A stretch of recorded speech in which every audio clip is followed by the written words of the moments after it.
அப்பாவின் கை. ரயில் நிலையம் அருகே இருந்த அந்த சிறிய வீடு.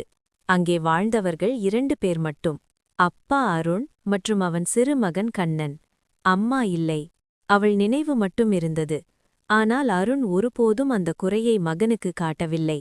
ஒவ்வொரு காலையும் அருண் கண்ணனின் சிறு கையை பிடித்துக்கொண்டு சொல்வார், அப்பாவின் கை இருக்கிற வரைக்கும் பயப்பட வேண்டாம்.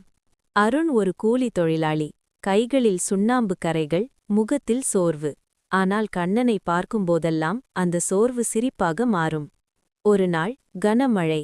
வேலை இல்லை. வீட்டில் அரிசியும் இல்லை. அருண் வெளியே சென்றார்.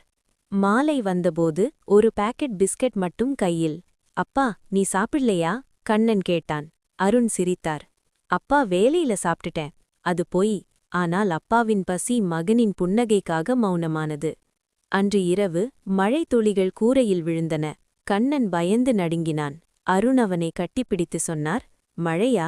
அது தேவனின் பாடல். தூங்கு. கண்ணன் தூங்கிவிட்டான். ஆனால் அருண் தூங்கவில்லை. அடுத்த நாள் அருண் வேலைக்குப் போனார். ஆனால் திரும்பவில்லை. மாலை நேரம். அருகிலிருந்தவர்கள் கண்ணனை அழைத்தனர். உன் அப்பா வேலையிடத்தில் விழுந்தார். அவர்கள் மெதுவாக சொன்னார்கள். மருத்துவமனையில் அப்பாவின் கை மட்டும் கண்ணனின் கையில் இருந்தது.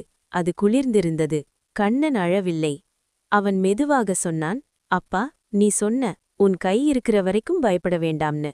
அந்த கை விடவில்லை. ஆனால் அப்பாவின் அன்பு விடவே இல்லை. ஆண்டுகள் கடந்தன.